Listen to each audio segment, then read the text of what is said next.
It's Identity Week Europe 2025 in Amsterdam. Yep. DTech is here. We are here.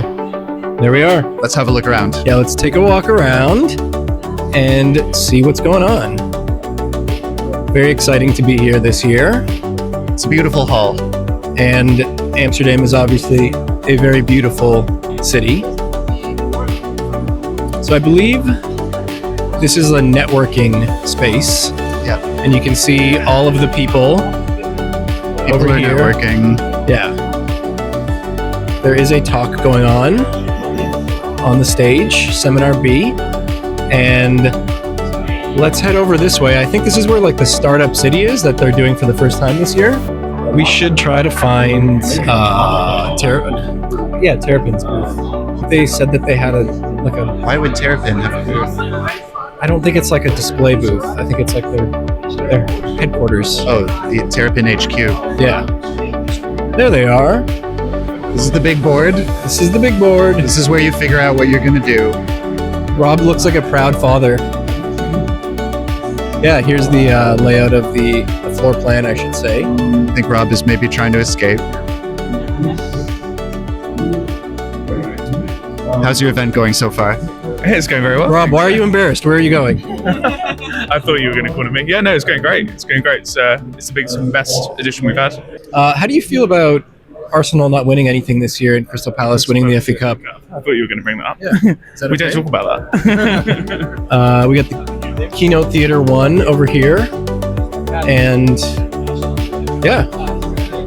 Check out the food court or food truck. This is pretty important. We're approaching lunch.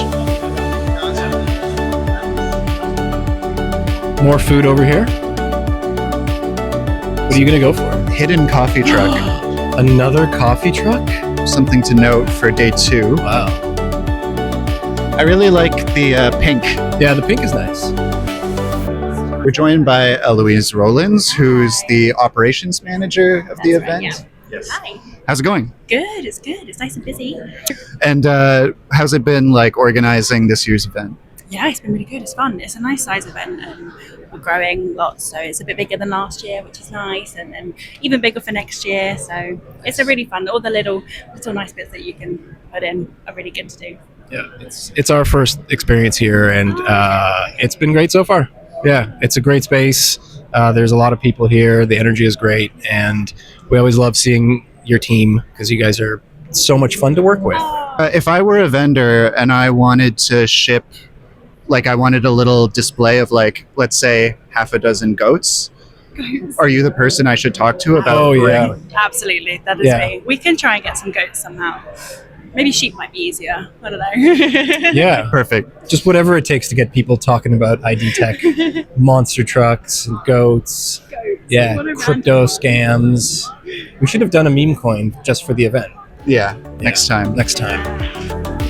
We got Pizza Joe and Pasta Joe, which I think Joe might have a conflict of interest here. We don't know what Joe's really up to, but I mean, we do. He's making lots of food. Salads, Alex. That's great. Yeah, actually, I got our coffees from here earlier. Oh. It's obvious, like, this is a huge venue. Yeah. Vendors from around the world. There's Verif, or I should say here is Verif. We're passing them now. Oh, I yeah, think we'll be speaking with them later.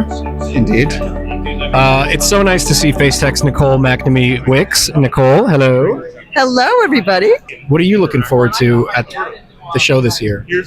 Well, we're meeting a lot of interesting people, a lot of great technology out there, a lot of great conversations. So, and plus, I've never been to Amsterdam, so this is a big deal for me. It's an absolutely beautiful city. Yeah. Really Agreed. enjoyed it. Our first time here as well. We love it. Did you go out to the windmills? No, I haven't seen the windmills yet. Yeah, not yet. We tried to go to a bar called The Windmill, but it was an hour from my hotel, so we didn't. Probably a very different experience than the windmills. Oh, we got the Speakers Lounge. here. Speakers Lounge. I myself am familiar with the joys of the Speakers Lounge from DC when I was a speaker. Yep. I declined multiple invitations to be a speaker this year because I find it so nerve-wracking. Yeah, you were delighted after it was over, but you were Yeah. a little nervous in the run-up, but I hear you did really well. Speakers Lounge, it looks like everywhere you look, people are networking and getting work done. And we have a seminar occurring right now. These guys are involved in airport screening, directly impacting our lives. Seem like nice guys. I hear there's a lot of like government people like scattered throughout the event, so it's probably a good place to like meet people in that especially sector. here in Europe, around the European Digital Identity Wallet Initiative, ADAS2. So yeah, it's a great place to be, especially when you're offering biometric authentication and liveness solutions. Yeah. Yeah. When you're talking to people from the government or financial sector, anything like that, are they getting it? Is it how much explaining are you finding you have to do in 2025 for like those benefits that are obvious to you and me? Yeah. But how much do they get it? I think the market has caught up quite a lot. So biometrics is no longer an esoteric topic. It is one that is seen as a solution that can fill an existing gap that exists in the marketplace. And we also find that buyers are very much aware around the differences between on-device and server-side biometrics, and specifically the challenges with the traditional server-side biometric model. Now then, there's technical stakeholders that are very interested in the cryptography and the underlying concepts. But what at the end of the day really matters is that the user experience is amazing, that the fraud problem, which translates into hard cost or lost consumers, is solved. So if the business case stacks up, it's a pretty, I wouldn't say easy sell, but a sell that is very easy to convey. Yeah, that's good. I'm happy to hear that.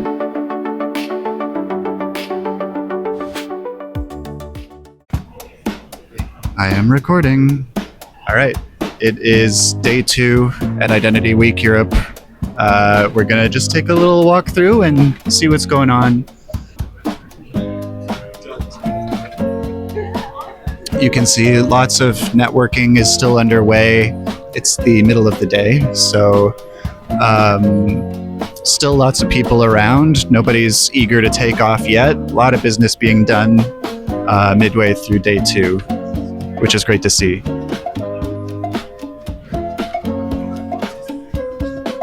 It's a beautiful day. Here's our friend Sam. Sam holding the fort.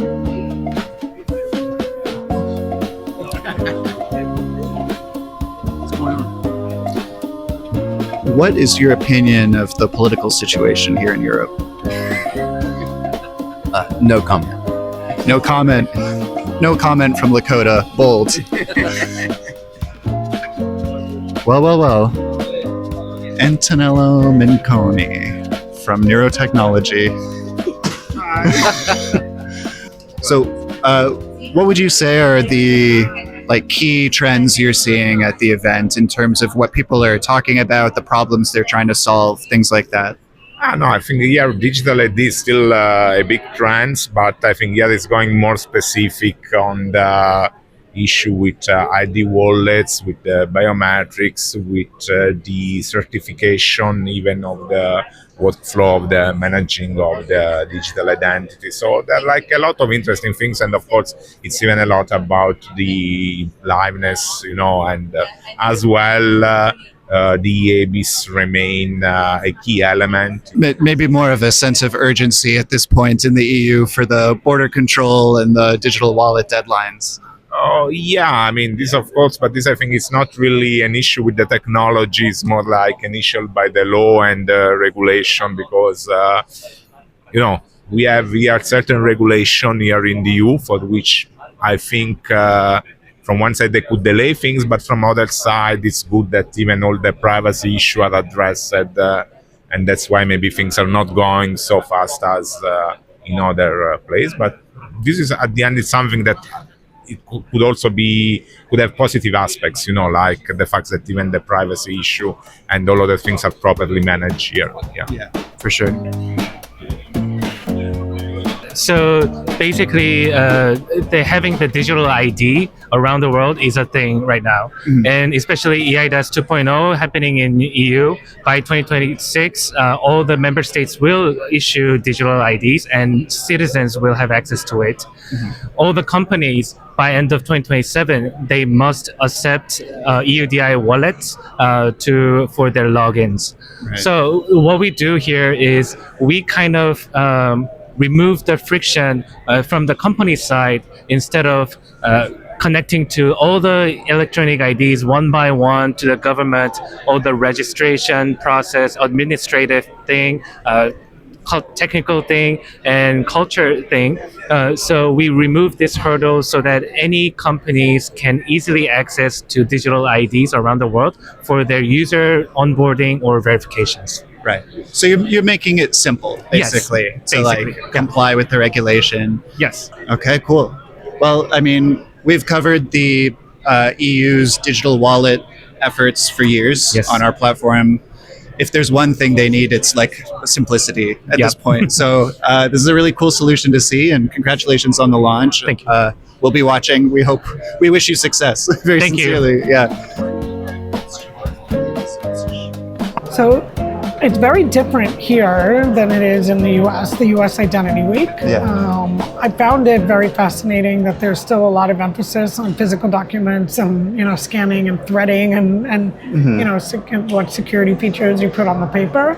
But equally, if you go into the sessions, people are definitely talking about digital transformation, digital credentials, a ton of AI. Like, you can't get away from it. It's inescapable at this point. Right. Another thing that I found very similar, and I was here 2 weeks ago for Money 2020 also, and it was just very much the same thing. Europe is very much around taking the foundational ID programs and now like enabling, whereas in the US, it's more about like, how do we even deal with foundational identity? Yeah. That's one thing that was interesting. And the second thing that was interesting is the similarity where even if you're a bank and there is a digital credential, there is a foundational identity, that does not absolve from identity management a la authentication downstream. Like, what do you do with the KYC information in order to enable strong authentication later? And that just brings us back to, okay, the answer is biometrics, but how do you do with the privacy element? So it always seems to come back to the same thing. Yeah. And the discussion continues and it advances. Yeah, for sure. What else? What's integrated biometrics up to at Identity Week, and what's your experience been like? Perfect. So it's my second year here. We are presenting this year Infant ID. So it's capability to capture the baby right after birth. Mm-hmm. And we can, of course, get this fingerprint up to the life. So the idea, I'm from Brazil. We are doing these tests in Brazil since December 23. And the idea is be able to generate ID, the traceability.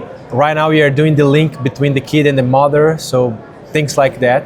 And it's pretty good. The weather is good this year. Last year was raining a lot. And we are really happy to be here and be part of this big event. That's great. And I know from, I'm the editor at ID Tech, so we've been writing about this issue for years, because I know in the past it's been very difficult to transition, enrolling a child biometrics and then tracking it over time because they change. Exactly. But this actually is it can track from birth. The biometrics. The idea, we are doing research on that right now, and of course we need to wait the kids' growth because the study is following all them. Yeah. So in Brazil we have almost 10. We start with 10,000 kids and the families. It's a volunteer, so we go every single month to the house and say, knock knock, can we recap? To analyze this, predictable fingerprint, and so far so good for the first year. So we can guarantee this day 0 to day 365 that we have a matching or a matchable thing. And there are different use cases. So there's vaccination, there is link with mother, there's border control. So far we are still doing a lot of working on it, but we are really happy. And believe it or not, probably this 5 years we will be able to cover in the near future. So we are doing studies. This is a new market. This is a new thing. But so it's everything new. But we are happy to be the pioneers on that. Yeah, that's amazing, and that will have like a real impact, I guess, especially in parts of the developing world. Exactly. Could have a huge difference. Yeah. Brazil, Latin America in general. Yeah. We went to Africa for ID for Africa, so we are able to identify, we're able to do this vaccination thing. So we're really happy, excited about it. It's a lot of work to do, but well, we are here with all this place and people working on it and asking for it. Yeah. So let's see what we can bring next year. That's great. I wish you luck. That's a noble mission. Alex. It was a great pleasure. Thank you, sir. Thank you.